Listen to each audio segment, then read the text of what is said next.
category. But playing that big in the middle where you go small and have to attack the rim and then either get past him or kick it for threes, that became the formula for the Clippers by the end of the series. And hats off to Ty Lue, because he's the one who really utilized that entire roster.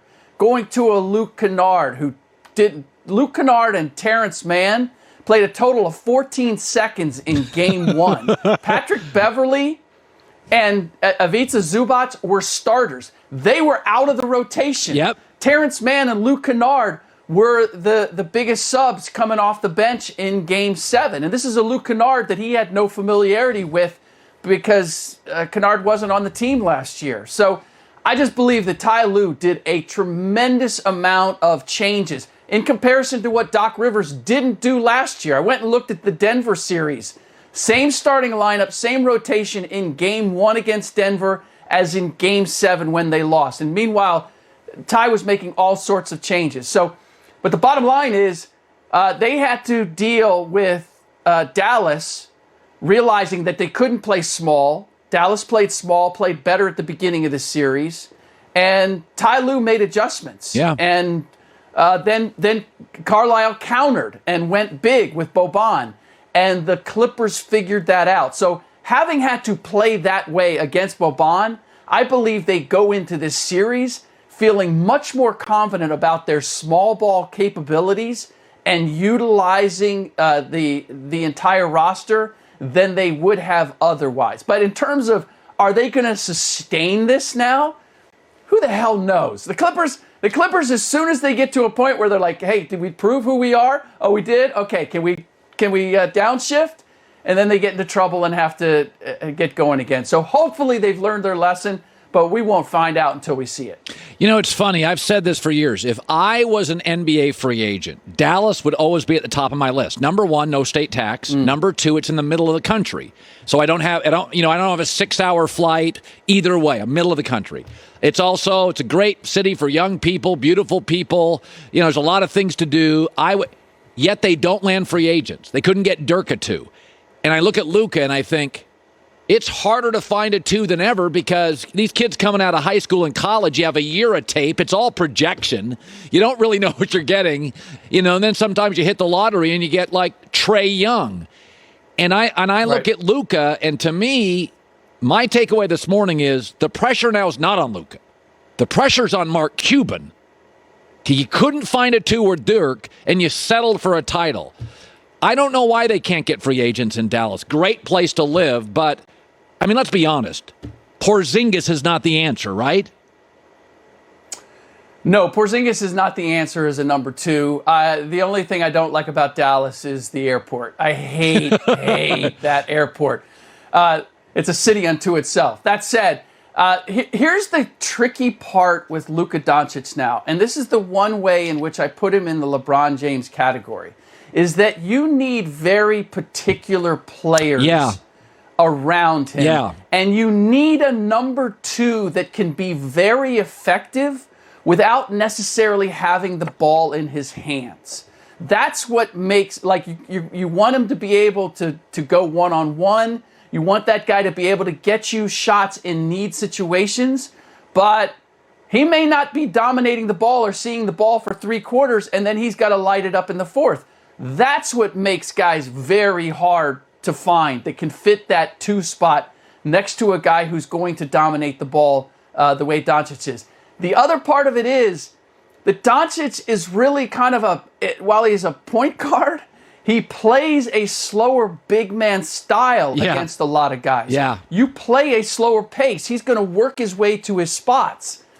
I think more than anything, finding a way to play fast and still allow him to play that slow style is another tricky element to how do you build this team. So you have a great talent, and that's sometimes a curse because now you have to make good around that great talent that dominates the ball.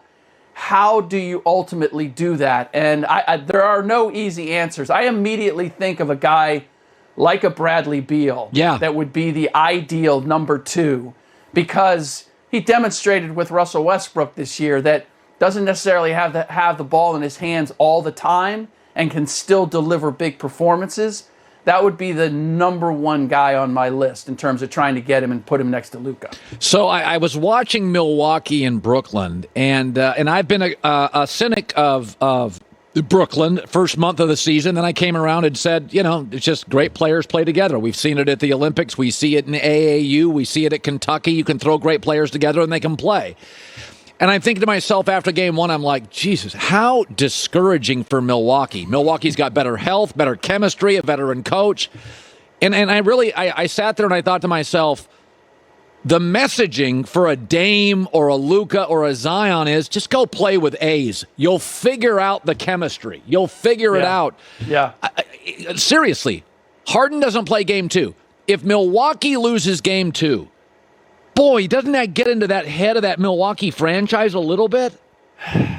Well, it gets in the head of every basketball aficionado because it means that AAU basketball has taken over the NBA. That's we right. don't need to play games. We just show up for the weekend and let's play the tournament. That's we got right. the best players, so we can play. And here's the thing that we've seen through, and this is the question that I had, because the three-point shot, the ability to take a ton of them and make a ton of them, had a huge influence on the regular season. We saw that with Steph Curry dragging the Warriors into contention for a playoff spot. We saw it with the Lakers not being able to shoot the three.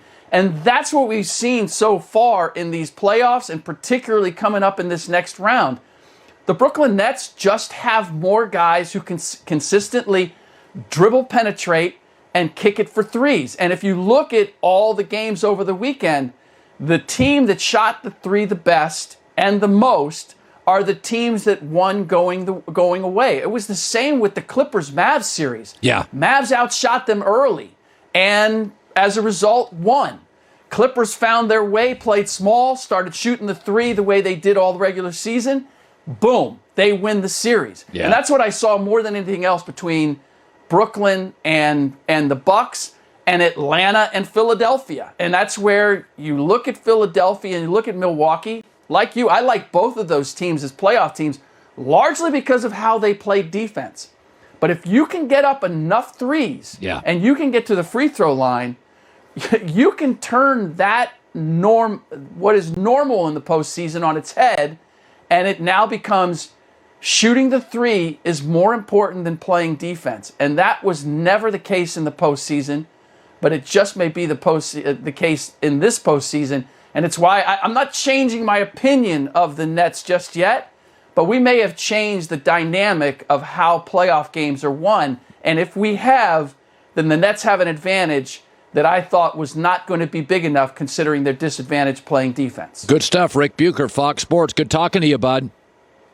You got it, Colin. Yeah, no, he really makes the point we've been making now for a couple of weeks, which is AAU basketball is what Brooklyn is. You just find the best players. You'll have a Detroit Metro team or Atlanta Metro or Dallas. That's what you do in the big cities. Philadelphia and the 5 or